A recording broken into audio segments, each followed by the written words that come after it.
कुछ कोशिश तो की है।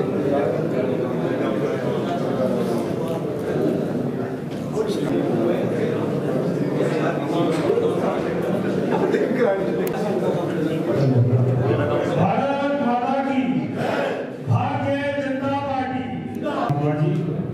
डलहौजी से विधायक माननीय DS ठाकुर जी, ब्रह्मौर से विधायक माननीय डॉक्टर चंद्रा जी, माननीय जिलाध्यक्ष धीरेन्द्र दरियाल जी, भटियात से पूर्व विधायक विक्रम जरियाल जी, जय सिंह जी, धन्नो जी व यहाँ पर पधारे मेरा माननीय डॉक्टर राजू भारद्वाज जी व अन्य सभी गणमान्यों से निवेदन रहेगा कि दीप जलाकर आज की बैठक का शुरू करें।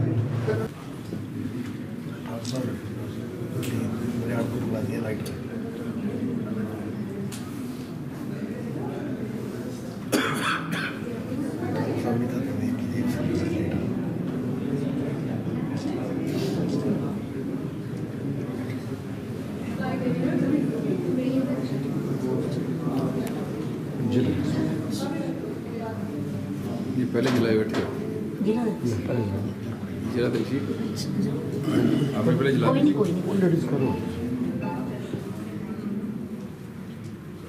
हाथ लगा दो ना धन्नो जी।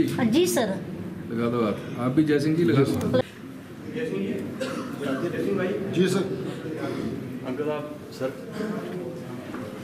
जी आओ ना जी।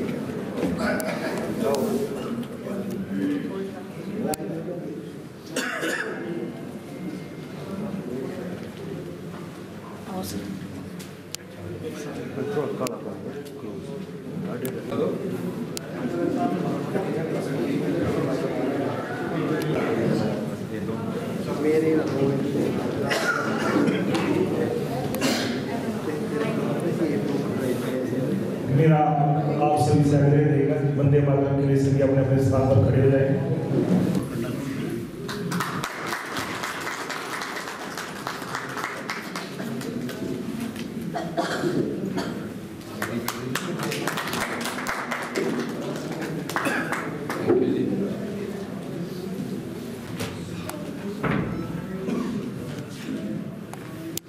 मेरा जिलाध्यक्ष से अनुरोध रहेगा कि वो बनाए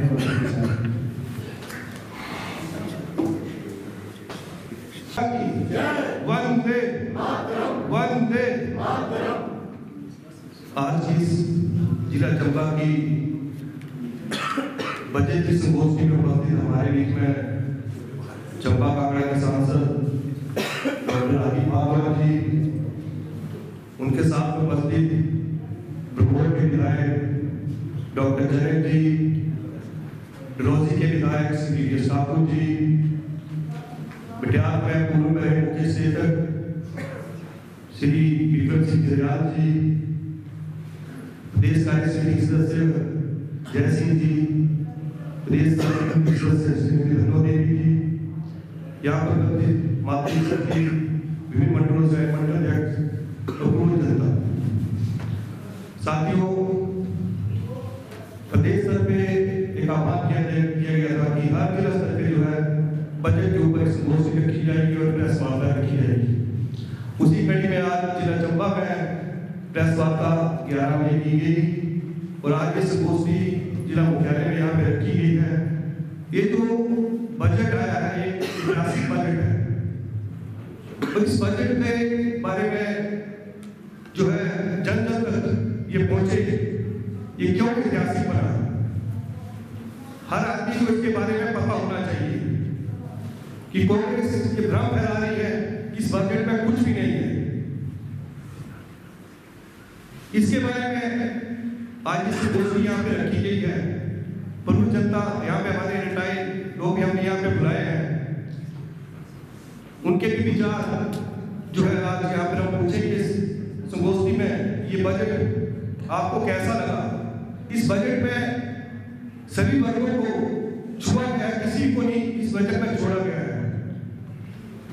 पहले बजट आते थे तो उसमें ये कहा जाता था कि ये अमीर लोगों के लिए ये बजट जो है बनाया गया है, इसमें गरीबों का कोई ध्यान नहीं रखा है। कई बार गरीबों जो निचले तबके के लोगों को दिया गया, लेकिन मध्य वर्ग के लिए कुछ नहीं दिया गया।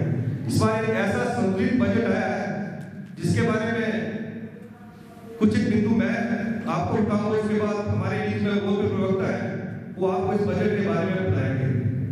सबसे बड़ी खूबी इस बजट की ये है कि इसमें जो है 12 लाख तक जो है जो टैक्स रेट जो है उसको बिल्कुल शून्य में रखा गया है। इससे पहले अब 2014 की बात करें तो उससे पहले जो था ये जो था वो 2.5 लाख के करीब था, 2,50,000 था। उसके बाद मोदी जी आए, उसका ये स्लैब जो है 2019 में 5 लाख किया गया, उसके बाद 2023 में 7 लाख किया गया और अब इसको जो है 12 लाख किया गया। इसमें जितने हमारे मध्य वर्ग के लोग जो हमारे एम्प्लॉयज हो गए, जो रिटायरिंग है, जिनको भी टैक्स देना पड़ता था, वो 12 लाख तक जिनको जो है कोई भी टैक्स पेड नहीं करना पड़ेगा। दूसरी तरफ हम बात करें गरीबों की, तो अब आयुष्मान जो कार्ड जो हमारा 70 वर्ष के जो हमारे वृद्ध लोग हैं, जो हमने अपने मैनिफेस्टो में भी रखा था कि हम जो है जब सेंटर में तीसरी बार जीत के आएंगे तो 70 वर्ष के हमारे वृद्ध लोग हैं उनको सभी को जो है आयुष्मान भारत कार्ड के साथ जोड़ा जाएगा। उसमें भी हमारे जितने वृद्ध लोग हैं जिनकी आयु 70 वर्ष हो चुकी है, उन लोगों को इस कार्ड के माध्यम से जो है निःशुल्क बीमा जो है दिया गया है।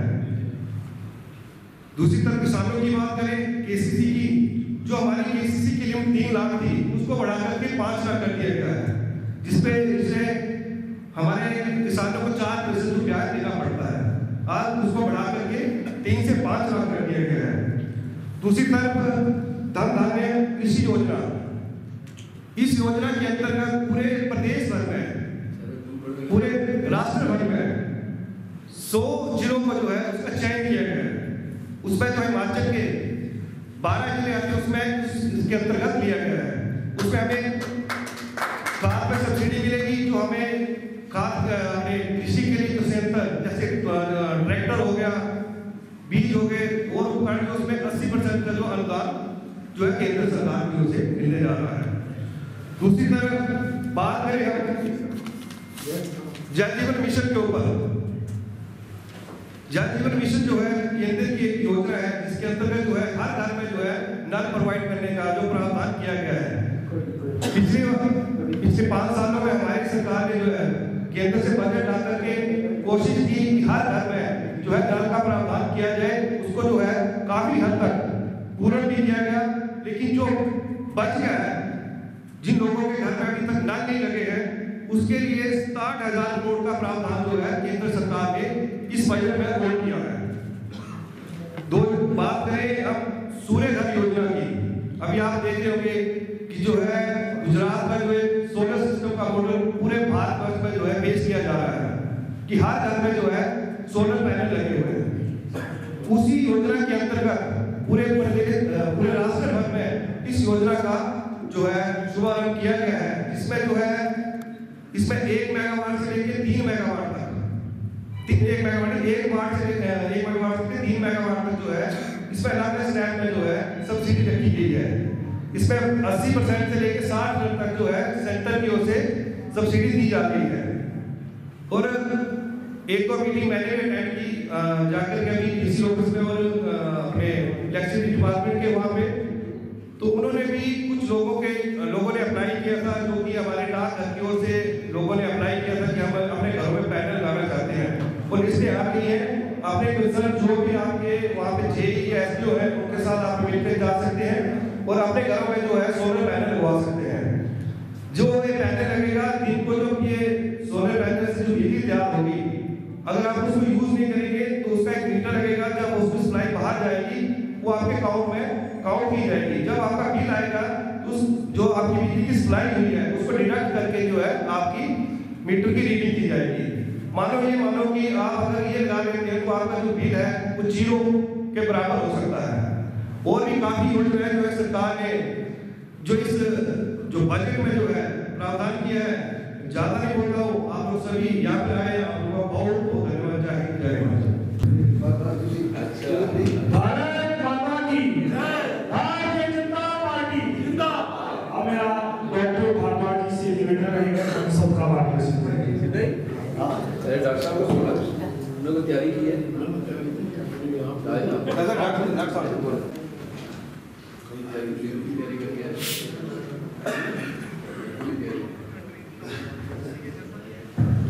आज भारतीय जनता पार्टी जिला चंबा की बजट संगोष्ठी में हमारे बीच में मुख्य अतिथि डलहौजी विधानसभा क्षेत्र के विधायक भाई DS ठाकुर जी, पंजाब क्षेत्र के पूर्व विधायक भारतीय जनता पार्टी के वरिष्ठ नेता भाई विक्रम जैन जी, चंबा जिला के जिलाध्यक्ष भाई धीरज जी, महिला मोर्चा की अध्यक्षा बहन धनो देवी जी, पूर्व में रहे एसकी चेयरमैन भाई जय सिंह जी,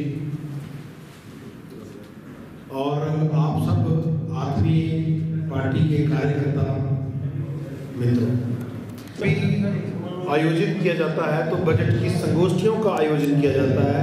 पहले प्रदेश स्तर पर, फिर जिला स्तर पर, फिर मंडल स्तर पर। इसके पीछे एक विशेष कारण है। कारण क्या है कि भारतीय जनता पार्टी के प्रत्येक कार्यकर्ता को बजट की समझ आए, किस बजट में क्या क्या प्रावधान किए गए हैं, क्या नई घोषणाएं की गई हैं, ताकि जब भारतीय जनता पार्टी का कार्यकर्ता बजट के प्रति जागरूक होगा तो ही वो सरकार की पॉलिसी को डिफेंड कर पाएगा लोगों के बीच में, और सरकार की क्या नई योजनाएं हैं लोगों को इसके बारे में बता पाएगा। कल को कोई एक आम आदमी सड़क में चलता आम आदमी जो भारतीय जनता पार्टी से प्रत्यक्ष तौर पे जुड़ा नहीं है, किसी भारतीय जनता पार्टी के पदाधिकारी को बोले कि 5 मिनट में आप बजट पे बोल के दिखाइए, तो हमें शर्म नहीं आनी चाहिए इस बात पे कि यार मैं क्या बोलूँ, मुझे तो पता लग रहा। इसलिए बार बार वो बोलते ना कि करत करत अभ्यास के जड़मती होत सुजान, रसरी आवते जाते सिल पर परत निशान। बार बार एक ही चीज़ को रिपीट किया जाता है भारतीय जनता पार्टी में, ताकि लोग पक्के हो जाएं। लोगों को बजट के बारे में एक तरफा बोलना तो बड़ा आसान है, यहाँ से बोलेंगे वहाँ से सुना जाएगा। मैं कुछ बातें वहाँ से भी सुनना चाहूँगा। इस बजट की जो एक सबसे बड़ी खास बात है, जो माननीय सांसद जी ने परे भी कही, कि ये बजट विकसित भारत की यात्रा का रोड मैप है। और इसमें सबसे महत्वपूर्ण हमेशा बजट में देखा गया है कि या तो बहुत पैसे वालों की तरफ केंद्रित होता है या बहुत गरीबों की तरफ केंद्रित होता है। जो बीच का आधार है, जो देश के विकास में बहुत बड़ा योगदान देता है, बहुत बड़ी संख्या है, वो है मध्यम वर्गीय परिवार। और वही मध्यम वर्गीय परिवार जो सही मायने में देश के डेवलपमेंट में बहुत बड़ा योगदान देते हैं, चाहे वो टैक्स के रूप में हो, चाहे वो काम के रूप में हो, चाहे किसी अन्य रूप में हो।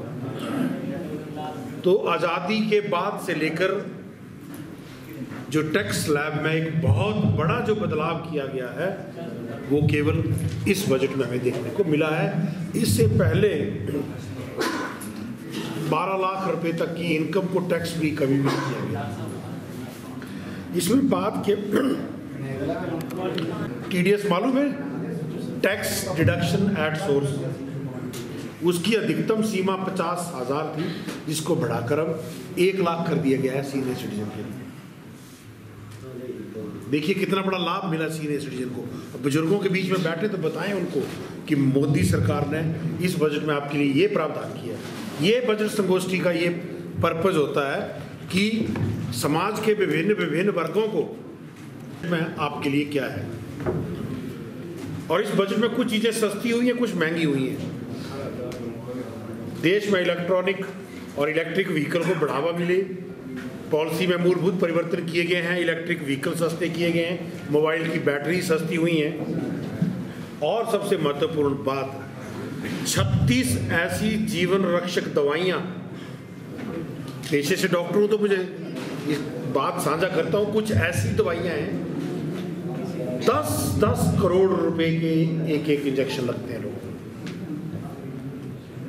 हालांकि उनकी लागत इतनी नहीं होती इंजेक्शन की, परंतु बाहर के देशों से मंगवाना, excise duty, custom duty, import duty, ये सारे टैक्स मिलाकर वो इसका कॉस्ट इतना पड़ जाता था कि एक आम आदमी तो कभी जीवन में सोच ही नहीं सकता है कि मुझे भी ये इलाज मिलेगा। तो केंद्र सरकार ने ऐसी गंभीर बीमारी से पीड़ित असंख्य लोगों को बहुत बड़ी राहत प्रदान करते हुए 36 जीवन रक्षक दवाइयों पर जो एक्साइज ड्यूटी, इंपोर्ट ड्यूटी सब कुछ समाप्त कर दिया है। बिल्कुल सस्ती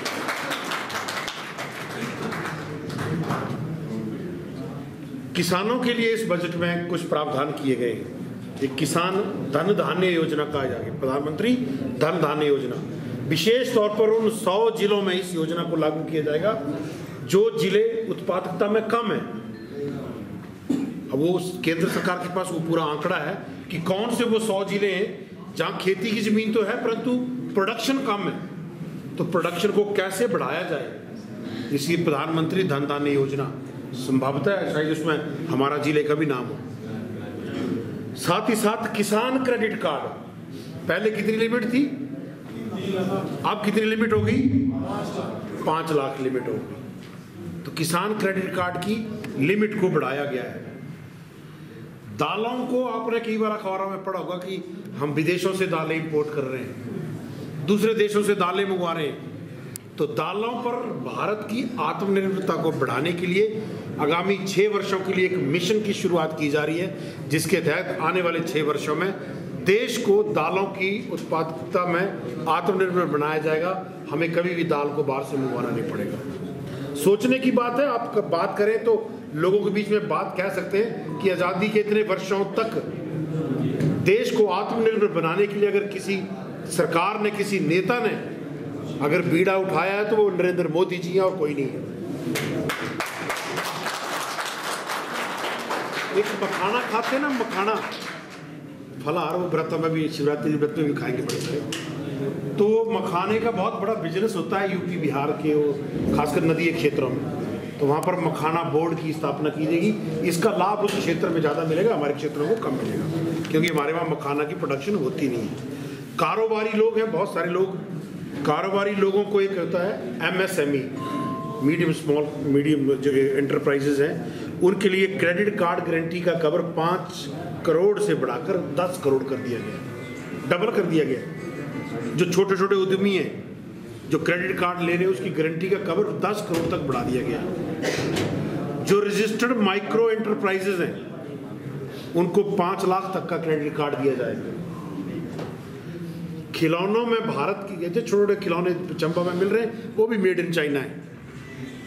भारत इतने युवा देश है, इतने लोग यहाँ पे काम करने के लिए, तो भारत में खिलौनों की उत्पादकता के लिए भी भारत को आत्मनिर्भर बनाना है। इसके लिए भी प्रदेश केंद्र सरकार इस बार कदम बढ़ाएगी। जो सड़क के किनारे बिजनेस करने वाले लोग हैं, स्ट्रीट वेंडर, रेडी फड़ी वाले, केंद्र सरकार ने उनका भी ध्यान रखते हुए उनके लिए भी 30,000 तक के कर्ज की सुविधा इस बार बजट में। एजुकेशन सेक्टर की अगर हम बात करें तो देश के सारे सीनियर सेकेंडरी स्कूल को ब्रॉडबैंड से जोड़ा जाएगा। कितनी बड़ी घोषणा है। जो 500 करोड़ रुपया आर्टिफिशियल इंटेलिजेंस, आजकल AI और चैट GPT वगैरह जो मोबाइल का लोग जानते हैं, उसमें आर्टिफिशियल इंटेलिजेंस में और आगे हम कदम बढ़ाएं, इसके लिए 500 करोड़ रुपए की बजट की उसमें प्रावधान किया गया है। साथ ही साथ देश के जितने मेडिकल कॉलेजेस हैं उसमें 75,000 नई सीटें, डॉक्टर्स की जितनी कमी है देश में उसको पूरा करने के लिए 2014 ऑनवर्ड बहुत सारी सीटें बढ़ी हैं। अभी 75,000 और सीटें बढ़ाई जाएंगी, जिसमें से 10,000 अगले साल बढ़ जाएंगी। जब हम MBBS करते थे हिमाचल में 65 सीटें थी, 30 हिमाचल की थी और बाकी आउटसाइड स्टेट की थी। कभी सपने में भी नहीं सोचा था कि चंबा में भी मेडिकल कॉलेज खुलेगा। तो आप सोचिए किस तर्ज पर केंद्र सरकार काम कर रही है। 2014 के बाद जो 6 नए IIT खुले, उनमें से 5 IIT में सीटें डबल कर दी जाएंगी। लगभग 6,500 नए लड़कियों को अगले शैक्षणिक ईयर में IIT में एडमिशन मिलेगा। उड़ान योजना, मैं चंबा के लोगों को बोलना चाहूँगा, शिमला जब जाना हो तो इस तरीके से जाएं कि सवेरे यहाँ से निकले, गग्गल में 9:30 बजे पहुँचे, 10 बजे फ्लाइट लें, 1700 रुपये में आप शिमला पहुँचते हैं। आपको मालूम है कि कांगड़ा गग्गल एयरपोर्ट से शिमला एयरपोर्ट के लिए केंद्र सरकार ने उड़ान योजना के तहत एक फ्लाइट का प्रबंध किया है और जिसके एवज में प्रति वर्ष 18 करोड़ रुपया केंद्र सरकार उस एयरलाइन को पे करती है कि लोगों को सस्ता किराया मिले। शिमला आना जाना हो एक आदमी ने तो 5-6 हज़ार का खर्चा पड़ता है, परंतु 1750 रुपये में आप जा सकते हैं और 1750 रुपये में आप वापस आ सकते हैं। और कई बार वो जहाज खाली, एक ही बंदा होता है उसमें बैठा हुआ। तो चंबा के लोगों को खासकर मैं बोलना चाहूँगा, जरूर उस सुविधा का लाभ उठाएं और जहाज में चढ़ने का आनंद भी लें। चंबा में कहाँ चढ़ना हम लोगों ने जहाज में, हेलीकॉप्टर में चढ़ते हैं, है ना। तो इस पर जरूर जाना, जब भी कभी मौका मिले उस मोदी सरकार की जो योजना उसका लाभ उठाएं। बहुत सस्ता 4,000 का तो जाने का तेल लग जाता है, 4,000 में आपका अप डाउन हो जाता है। और अगले 10 सालों में 120 नए शहरों को इस उड़ान योजना के तहत जोड़ा जाएगा, नए एयरपोर्ट बनाए जाएंगे। देश में एयरपोर्ट की संख्या बहुत बढ़ा दी गई है, ये भी आप देखिए। और हील इन इंडिया करके एक देश में एक बड़ा प्रोजेक्ट चलाया जाएगा जिसमें स्वास्थ्य पर्यटन पे बढ़ावा दिया जाएगा। आपको मालूम नहीं होगा, मैं स्वास्थ्य क्षेत्र से जुड़ा हूं तो मैं आपको जानकारी दूं कि भारत में इलाज बाकी देशों के मुकाबले इतना सस्ता है कि बड़े बड़े देशों से लोग इलाज कराने के लिए भारत में आते हैं। उसको हेल्थ टूरिज्म को बढ़ावा मिले और अधिक लोग यहाँ पर आएँ अपने इलाज करवाने के लिए, इसलिए हील इन इंडिया नाम का एक प्रोजेक्ट शुरू किया जाएगा। कैंसर की मरीजों की संख्या बढ़ रही है। अगले 3 सालों में प्रत्येक जिले में डे केयर कैंसर इंस्टीट्यूट खोले जाएंगे।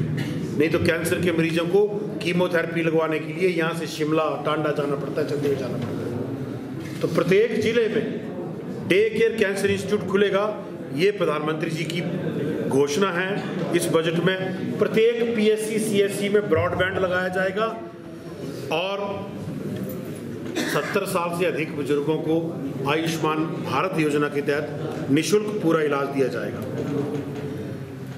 अब इंफ्रास्ट्रक्चर डेवलपमेंट के लिए इस बार 1.5 लाख करोड़ रुपए का प्रावधान किया गया है। अगले 50 सालों तक प्रदेश सरकारों को बिना ऋण, बिना इंटरेस्ट, बिना ब्याज के ऋण मुहैया कराया जाएगा ताकि वो अपनी इंफ्रास्ट्रक्चर डेवलपमेंट के लिए कर सके, रोड के लिए काम करा सके, बिल्डिंगें बनवा सके। कितनी बड़ी घोषणा, 1.5 लाख करोड़ रुपए का। AI सेंटर बनाने के लिए लगभग 25 से 30 जगहों पर आर्टिफिशियल इंटेलिजेंस के सेंटर ऑफ एक्सीलेंस स्थापित किए जाएंगे। अब बात महिलाओं की भी मैं करना चाहूँगा। महिलाओं के लिए अनुसूचित जाति और अनुसूचित जनजाति से जुड़ी महिलाओं को 5 लाख रुपए तक का रिवेटेड लोन, कम ब्याज दरों पर व्यवसाय के लिए लोन उपलब्ध होगा।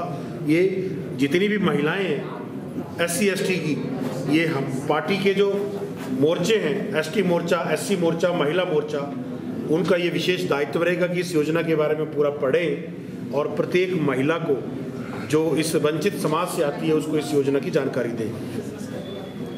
नए उद्योग कोई लगाना चाहता है तो 5 सालों में 2 करोड़ से अधिक का टर्म लोन उन लोगों को दिया जाएगा और देश भर की 8 करोड़ लड़कियां, युवावस्था की लड़कियां और 1 करोड़ गर्भवती महिलाएं जो कुपोषण का शिकार होती हैं अपनी युवावस्था के दौरान, अपनी गर्भावस्था के दौरान, उनको बेहतर संतुलित आहार मिले, इसके लिए भी इस बजट में इस योजना का लागू किया जा रहा है। पावर डेवलपमेंट की अगर हम बात करें तो वर्ष 2047 तक 100 गीगावाट, है ना, मेगावाट, किलोवाट, वैसे गीगावाट, 100 गीगावाट न्यूक्लियर एनर्जी का दोहन देश भर में किया जाएगा, ऐसी योजनाएं बनाई जा रही हैं। और इनमें से अनेकों स्थानों पर पब्लिक प्राइवेट पार्टनरशिप पर भी नए न्यूक्लियर प्लांट जो लगाए जाएंगे और 2033 तक स्वदेशी न्यूक्लियर ऊर्जा प्लांट बनाकर 5 स्थानों पर उनको लगाने की योजना है इस बजट में जो रखा गया है। मेरा आप सब लोगों से, कार्यकर्ताओं से विशेष आग्रह रहेगा, आजकल का टेक्नोलॉजी का जमाना है, बहुत आसान है, YouTube में 5 मिनट 10 मिनट बजट की समीक्षा पढ़े, सुने, बजट की डिस्कशन सुने और अपने अपने क्षेत्र से जुड़े हुए कोई किसान है तो वो किसानों के प्रति जो योजनाएं लगाई गई, जो महिलाएं हैं वो केवल महिलाओं के प्रति इस केंद्र सरकार की बजट में क्या क्या प्रावधान किए गए, एसटी कम्युनिटी के लोग, अनुसूचित जाति के लोग, वो अपने अपने कार्य क्षेत्र में, अपने अपने प्रभाव क्षेत्र में जो भी आपको लगता है उन चीज़ों की, योजनाओं की जानकारी लें और उस जानकारी लेने मात्र से कल्याण नहीं होगा, उस जानकारी को आगे लोगों तक दे पहुँचाएं। यही सही मायने में जो नरेंद्र मोदी जी का विकसित भारत का जो सपना है वो, उसमें हमारा सही मायने में यही योगदान है जो हमें करना चाहिए और हमारी वक्त की जरूरत। इतना मुझे कहना है, आप सब लोगों ने ध्यान से सुना, बहुत बहुत धन्यवाद सर। आज की मुख्य वक्ता माननीय डॉक्टर भारद्वाज जी, आप आए और हम सबका मार्गदर्शन करेंगे। भारत माता की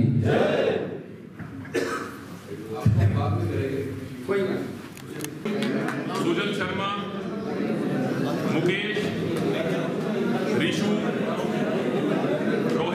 मोहित जोड़ा, शिवम, कमलेश,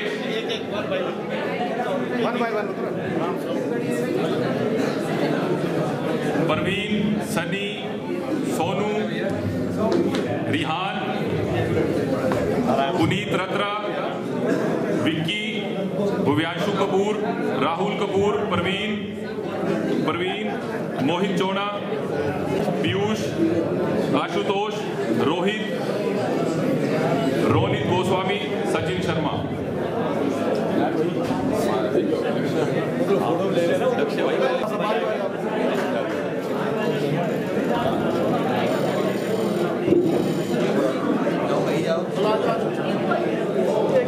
फोटो भी आ जाए। ये देखो बेचारे बड़े बहुत खड़े बेचैन दिख रहे हैं आप ही।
सबको आ जाओ इधर, फोटो लेडी ग्रुप फोटो एक आ जाओ सारे।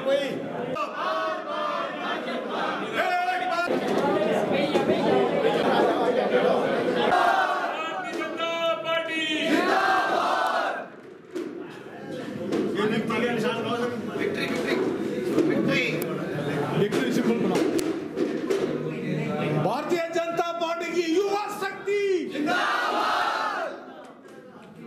Thank you very much.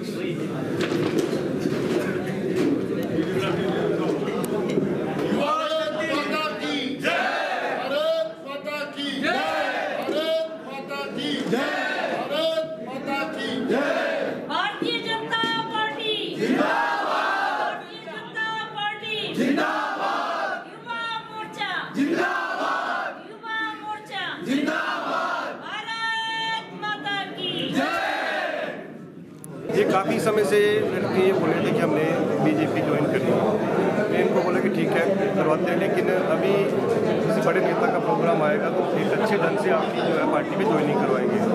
पिछले 2 दिनों से उन्होंने एक दोबारा से मैसेज आया, मैंने भारद्वाज जी से बात की कि ऐसे ऐसे हमारी से दोस्ती भी है और हमारे लोगों में कुछ लोग बीजेपी ज्वाइन करना चाहते हैं। आज बड़ी खुशी की बात है कि 121 के करीब युवा जो है आज भारतीय जनता पार्टी के साथ जुड़े हैं। आप देख रहे होंगे चंबा में PW मिनिस्टर जो युवा नेता चंबा में आया, एक इस सरकार को मात्र अभी 2 साल हुए हैं, तो युवा इतना बुरी तरह से फेडअप हो चुका है कि कांग्रेस को छोड़ करके बीजेपी में शामिल हो रहा है।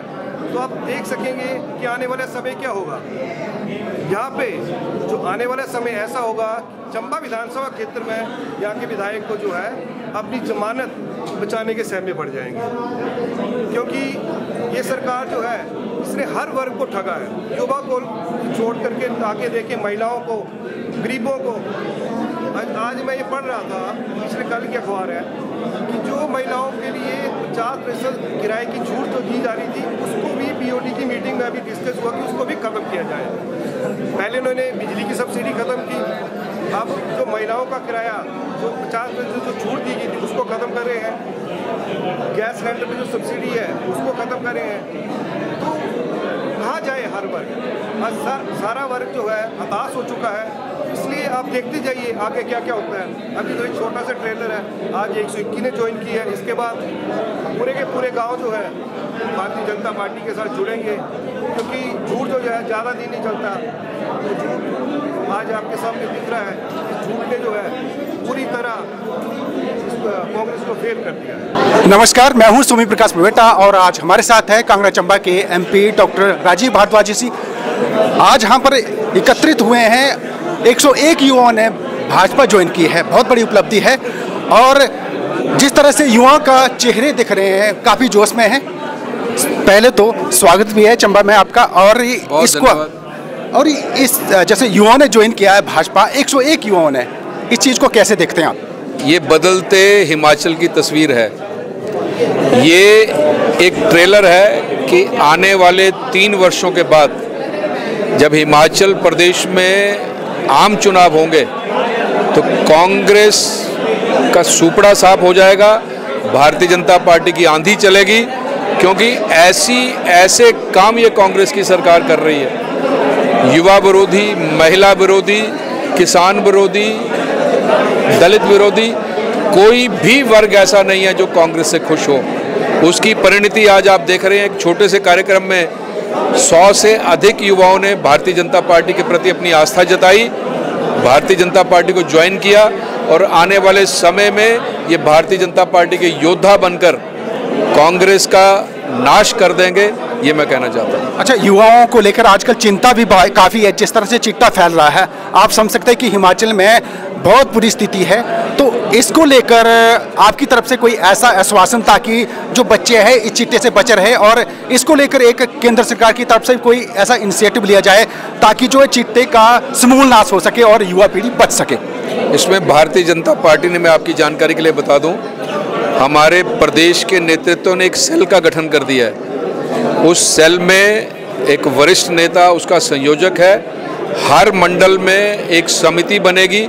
उस समिति का काम केवल ये होगा कि उस क्षेत्र में यदि चिट्टे का कहीं प्रचार प्रसार हो रहा है, चिट्टा कहीं बिक रहा है, तो उसको रोकना भी है और हमारे जो नौजवान हैं उनको एजुकेट करना है और एक कंस्ट्रक्टिव काम की ओर लगाने की योजना भारतीय जनता पार्टी ने बनाई है। लेकिन मैं आपको एक चीज़ बता दूं, मैं आपके चैनल के माध्यम से कहना चाहता हूं, पुलिस प्रशासन पूरे जोर से इस काम में लगा है, चिट्टे की रोकथाम के लिए लगा है, लेकिन लॉ इन्फोर्समेंट से ये बीमारी का खात्मा नहीं होगा। इसके लिए आप पत्रकार बंधुओं को भी आगे आना पड़ेगा। इसके लिए हमारा जो समाज है उस समाज को भी आना पड़ेगा, और जो नौजवान हैं इस बीमारी में फंस गए हैं उनके माता पिता को भी आगे आना पड़ेगा, ताकि ये पूरा समाज कंधे से कंधा मिलाकर पुलिस प्रशासन के साथ चले, ना कि एक दूसरे के ऊपर राजनीतिक पार्टियां आरोप लगाएं। सब लोग इस विषय में एक मंच पर इकट्ठे होकर मिलकर पुलिस प्रशासन का, स्थानीय प्रशासन का सहयोग भी करें, ताकि ये बीमारी जड़ से खत्म हो सके। एंड में मैं आपसे ये भी पूछूंगा कि चंबा दौरे पर आए हैं तो क्या ओकेजन था, संक्षिप्त में बताएं सर। आज का उद्देश्य तो केवल ये था कि आज पहले प्रेस कॉन्फ्रेंस थी, चंबा में मेरी ड्यूटी लगी है। पूरे देश में वरिष्ठ जो कार्यकर्ता हैं भारतीय जनता पार्टी के, इस बार बजट के ऊपर जो सौगात मिली है उसमें पूरे देश के जो डिस्ट्रिक्ट हेडक्वार्टर्स हैं उसमें सिंपोजियम करके, संगोष्ठियां करके समाज के ऐसे वर्ग को भारतीय जनता पार्टी के साथ जोड़ना चाहते हैं जो अभी तक हमारे साथ जुड़ा नहीं है। तो बजट के माध्यम से उनके बीच में जाकर उनसे बातचीत करके, ताकि वो लोग भी जो बजट का सकारात्मक पक्ष है वो पक्ष आम जनमानस तक पहुंचा सकें। जितने की वोटर्स हैं क्षेत्र के, समाज के, उन सब के पास जाकर मोदी जी की योजनाएं, मोदी जी के विचार और मोदी जी के नेतृत्व में जो इस बार का बजट पेश हुआ है उसका प्रचार प्रसार करें।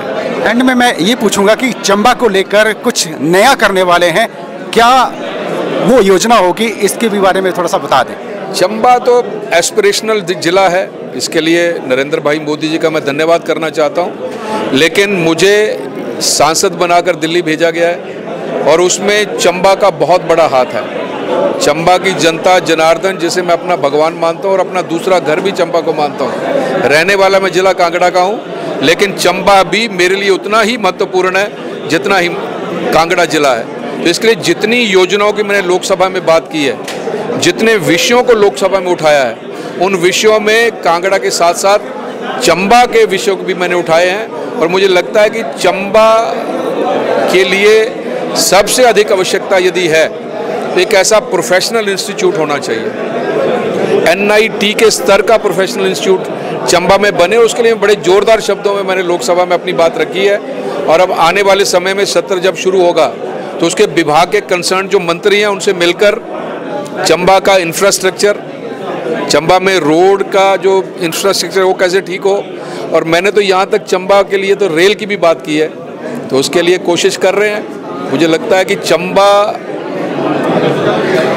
हमारे हिमाचल प्रदेश का एक ऐसा जिला है जिसकी संस्कृति का कोई मुकाबला नहीं। चंबा का थाल, चंबा का रुमाल, चंबा के लोकगीत विश्व प्रसिद्ध हैं। चंबा की संस्कृति इतनी अच्छी है, लेकिन हम अभी तक दूसरे क्षेत्र के लोगों को, देश की बाकी जनता जनार्दन को चंबा की संस्कृति के साथ जोड़ नहीं पाए हैं। ये ऐसा एक क्षेत्र है जहाँ से 2 पद्मश्री अवार्डी हैं, ऐसा क्षेत्र है।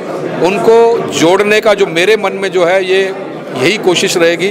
मैंने टूरिज्म कमेटी का मैं मेंबर हूँ, कल्चर कमेटी का मेंबर हूँ। मैंने इस बार चंबा के थाल की बात की, चंबा के रुमाल की बात की, मैंने चंबा का मेस्मराइज करने वाला लक्ष्मी नारायण मंदिर की बात की। मैंने न्योता दी है अपने टूरिज्म मंत्री को कि आप आएँ और चंबा की संस्कृति को देखें, कभी चंबा के मिंजर में आके देखें। मिंजर का जो विसर्जन होता है, मैंने उनको कहा, मैं कि विसर्जन में वहाँ के जो लोग गायक जो गीत गाते हैं उनको सुनिए, मैं कि आप सम्मोहित हो जाओगे। तो मंत्री जी ने मुझे विश्वास दिलाया कि मैं समय निकालकर जरूर आने की कोशिश करूँगा, ताकि चंबा की संस्कृति का प्रसार होना पूरे देश में बहुत आवश्यक है। ये हमारी दिल है चंबा, और इसके लिए जो बन पड़ेगा एक सांसद के रूप में पूरी कोशिश करूँगी। बहुत बहुत धन्यवाद। तो ये थे डॉक्टर राजीव भारद्वाज जी, इन्होंने कहा कि चंबा के लिए बहुत कुछ करने की आवश्यकता है और करेंगे। बहुत बहुत धन्यवाद। शुक्रिया। नमस्कार, मैं हूं सुमित प्रकाश बेटा और अभी मैं हूं भाजपा के जिला कार्यालय में। हमारे साथ है भाजपा के जिला अध्यक्ष धीरज नरियाल जी।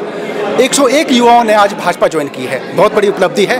और जिस तरह से युवाओं में जोश दिख रहा है, उस जोश को लेकर हम भाजपा के जिला अध्यक्ष धीरज नरियाल जी से बात करेंगे। पहले तो स्वागत है और बहुत बहुत बधाई आपको। धन्यवाद सर। अच्छा, जिस तरह से युवाओं ने ज्वाइन किया है और जिस तरह से जोश दिख रहा है, कैसा दिखता है इनका फ्यूचर? सर, मोदी जी हर वर्ग को साथ में लेके चले हुए हैं। और आज का युवा ये समझ रहा है कि अगर मोदी जी है तो सब कुछ है। मोदी जी के शासनकाल में आज का युवा, आज की महिला, आज का किसान अपने आप को सुरक्षित मान रहा है, क्योंकि आपने आज बजट के ऊपर भी देखा जो चर्चा हुई यहाँ पे, तो हर वर्ग का ध्यान रखा गया है।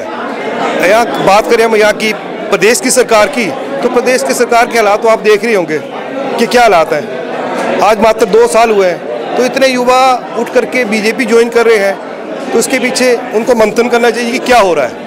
अच्छा, चूँकि भाजपा में युवा शामिल हुए हैं, 101 युवा हुआ है, लेकिन कांग्रेस के युवा नेता आज चंबा के दौरे पर हैं और मुझे लगता है कि ये बहुत बड़ा एक ड्रॉबैक समझे, एक मैसेज है।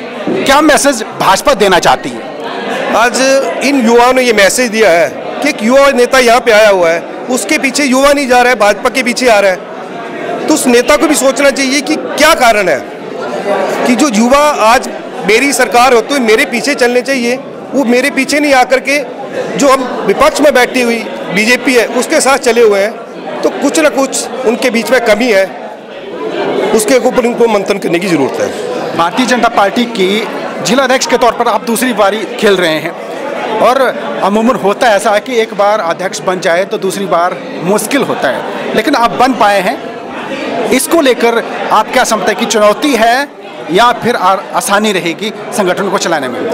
सर, मैं 2010 से संगठन में कार्य कर रहा हूँ। सबसे पहले युवा मोर्चा का मंडल का महामंत्री के रूप में मैंने पदभार संभाला, उसके बाद मंडल में महामंत्री रहा बीजेपी के मेन कोर मंडल में, उसके बाद द्वारा से फिर मैं जिला में महामंत्री रहा, युवा मोर्चा का जिला अध्यक्ष रहा, जिला में महामंत्री रहा, उसके बाद जिला अध्यक्ष द्वारा से फिर। और मेरे को संगठन का अनुभव पूर्ण तो नहीं बोल सकता, क्योंकि संगठन का अनुभव जो है पूरा जीवन लग जाएगा तब भी नहीं मिलेगा, क्योंकि संगठन में ऐसे ऐसे कार्य करने को मिलता है, हर बार नया एक्सपीरियंस मिलता है।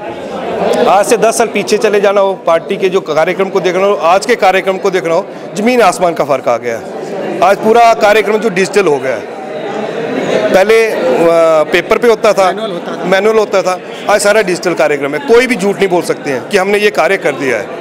आज यहाँ पे प्रोग्राम हुआ, उसी टाइम इसकी फ़ोटो जो है दिल्ली कार्यालय में जाएंगी, प्रदेश कार्यालय में जाएंगी। संख्या जितनी आई है उतनी आपको दिखेगी, झूठ बोलने का कोई ऐसा काम ही नहीं है। अच्छा, चूँकि जब ओहदा बड़ा होता है तो जिम्मेदारियाँ बढ़ती है और कोई नाराज़गी भी मोल रहती है, तो आपको ये मैं स्पष्ट तौर पर कहना चाहता हूँ कि नाराज़गी भी रहती है कि भी वो गुट नहीं आया, ये गुट नहीं आया, तो ये भी एक चर्चा रहती है। मुझे लगता है कि जो गुटबाजी की बात करते हैं उनको जवाब मिल जाए तो दोबारा वो पूछेंगे नहीं। सर, मैं मानता हूँ मैंने कोई गुटबाजी में आज तक ना मैं पढ़ा हूँ ना कुछ। मेरे लिए पार्टी सर्वोपरि है। आज सभी को मैसेज किया था, कुछ विधायक हमारे कोई दिल्ली में है, पवनेर जी अपने बेटे के पास गए हैं, उनकी मिसेज अपने बेटे के पास है, हंसराज जी भी दिल्ली में है, और बाकी 3 यहाँ पे आए हुए थे। जिला चंबा में ऐसी कोई गुटबाजी नहीं दिखाई दे रही है, सभी कंधा से कंधा मिला के कार्य कर रहे हैं। अभी संगठन के हमारे चुनाव हुए, बड़े अच्छे ढंग से हुए, कोई भी ऐसा तनावपूर्ण माहौल नहीं रहा। अच्छे ढंग से जो है हमारे कार्यकारिणी का भी निर्माण हो रहा है, वो भी प्रदेश स्तर पे चलेगी, उसके ऊपर भी स्कूटनिंग हो रही है, ठीक बनी है। बूथ लेवल पे हमने ये देखा कि हर ग्राम केंद्र पे हमारा पदाधिकारी आओ, उसको हमने प्रॉपर ढंग से बना कर भेजा है। महिलाओं का प्रॉपर ध्यान रखा है, SC ST का ध्यान रखा है, हर वर्ग को साथ लेकर के जो कार्यकारिणी हमने बनाई है। पहले गिने चुने मंडल हुआ करते थे भाजपा के, लेकिन अब बहुत ज़्यादा है और 16 मंडल हो चुके हैं और इससे कद बढ़ा है। अब इसको कद बढ़ा है या चुनौतियाँ बड़ी हैं? सर, इससे काम आसान हो गया है। पहले एक मंडल अध्यक्ष को 120 से लेके 110 तक बूथ देखने पड़ते थे, अब एक मंडल अध्यक्ष के पास जो मात्र 40 बूथ आए हैं, तो कोई भी जब कार्य आएगा तो वो जल्दी संपन्न होने के लिए उसको पूर्ण कर सकेंगे हम। वही जो हम पूछना चाह रहे हैं और लोग सुनना भी चाहते होंगे कि ये जो इलेक्शन होता रहा है, टसन रही है पूर्व विधायक के साथ, मैं नाम नहीं लेना चाहता, कि लोग चर्चा करते हैं, तो मुझे लगता है कि ये जो चर्चा है विराम तभी मिलेगा जब आपके मुंह से जवाब मिलेगा। मेरे पूर्व विधायक के साथ कोई ऐसी टसन वाली बात नहीं है। वो हमारे आदरणीय, मेरे पिताजी से भी उम्र से बड़े हैं, वो हमारे लिए पूजनीय है, ऐसा कोई उनके साथ मेरी टसन वाली बात नहीं है। और मैं एंड में ये भी पूछूंगा कि चंबा सदर विधानसभा क्षेत्र से धीरज नरियाल चेहरा होंगे क्या? इसके बारे में मैं कुछ नहीं बोल सकता। पार्टी ने जो मेरे को अभी जो पद दिया है मैं उसे अच्छे ढंग से निभा सकूं, वही मेरे लिए काफ़ी है। पार्टी ने मेरे को जिला अध्यक्ष बनाया है, ये मेरे लिए काफ़ी बड़ी बात है। इतनी बड़ी पार्टी जो एक विश्व की सबसे बड़ी पार्टी है, जिसका जिला अध्यक्ष बनना एक काफ़ी गौरव की बात है। और पार्टी ने मुझे इतना मान सम्मान दिया, मैं पार्टी का हमेशा ऋणी रहूँगा। जिला अध्यक्ष के तौर पर कार्यकारिणी का विस्तार करने वाले हैं, तो कैसे सामंजस्य बैठाएंगे क्यों, ताकि जो है सभी वर्ग के लोगों को इसमें शामिल किया जा सके? सामंजस्य बढ़ाने की बात नहीं है, क्योंकि हमारा जो पूरा का पूरा जो ऊपर से किस तरह से कार्यकारिणी का निर्माण किया जाएगा, कितने एससी लिए जाएंगे, कितनी महिलाएं लिए जाएंगी, वो केंद्र स्तर पे ही परफॉर्मा बन के आता है। और जितने पदाधिकारी होंगे उससे ना एक ऊपर बना सकते हैं, एक ना नीचे बना सकते हैं। उसमें हर वर्ग का, महिलाओं का, एससी एसटी का, सभी का ध्यान रख करके जो परफॉर्मा तैयार किया जाता है। हर विधानसभा से जो है, हर विधानसभा से जितने भी 2-2, 3-3 जो पदाधिकारी बनेंगे वो लेंगे। कब तक ये कार्यकारिणी की घोषणा हो सकती है सर? अभी तक सर हमारे मंडल की कार्यकारिणी जो है बन करके प्रदेश में गई है, उसकी घोषणा होगी, उसके बाद जो है जिला की कार्यकारिणी का गठन होगा। एंड में आपकी तरफ से मैसेज, क्योंकि मुझे लगता है कि अब आप व्यक्तिगत नहीं हैं, अब एक चेहरा बन चुके हैं और सियासी चेहरा है और लोग सुनना चाहते हैं आपकी तरफ से ऐसा मैसेज, ताकि युवा भी अमल करें और हर उम्र के लोग जो है अमल करें। खासकर चिट्टे को लेकर आपकी तरफ से एक मैसेज होना चाहिए, और जो सियासी तौर पर एक मैसेज होता वो भी मैसेज मिलना चाहिए। आपने बड़ा अच्छा सवाल किया। अभी हमें पंचायत में भी हमने 2 दिन पहले एक मीटिंग की थी, और कुछ एक युवा हमें भी कुछ संदिग्ध हमारी पंचायतों में नज़र आ रहे हैं। हमारी प्रधान जी ने भी, जो हमारा एक तालाब है, पोंड है, 2 दिन पहले वहाँ पे उनकी पिटाई भी की। कुछ लोग, बच्चे वहाँ पे थे, लेकिन हम उनकी तलाशी नहीं कर सकते। लेकिन हमें कुछ एक लोगों की लिस्ट बना रहे हैं और हमने तैयार भी कर ली है। कुछ लोगों, जो बच्चे हमें संदिग्ध लग रहे हैं, उनके माँ बाप से भी हमने बात की है, घर घर जा कर के, कि आप इनको सुधार सकते हैं तो सुधारो, नहीं तो कल को ऐसा नहीं हो कि ये लोग आपका ही मर्डर कर दें। क्योंकि चिट्टा एक ऐसी लत है कि जब इसकी आदत पड़ जाए तो बच्चा कुछ भी करेगा। उसके लिए उसको पैसे के लिए वो किसी की भी जान ले सकता है।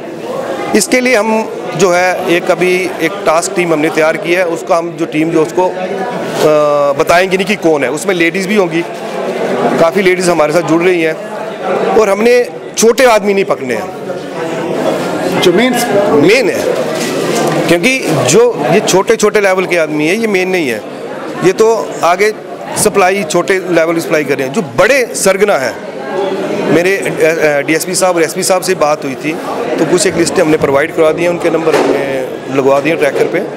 तो उसी ढंग से, क्योंकि मैं जब प्रशासन से मिला तो उन्होंने भी कहा कि इतनी छोटी सी चीज़ है, इसको पकड़ना जो है काफ़ी मुश्किलें आन पड़ रही हैं। इनके नंबर ही हम जब उस पर डिस्प्ले करेंगे, तब जाकर के हम इनको पकड़ सकते हैं। सियासी तौर पर एक मैसेज छोटा सा, मेरा सियासी तौर पे सभी से यही मैसेज रहेगा। संगठन के चुनाव हो गए हैं, संगठन का निर्माण हो रहा है।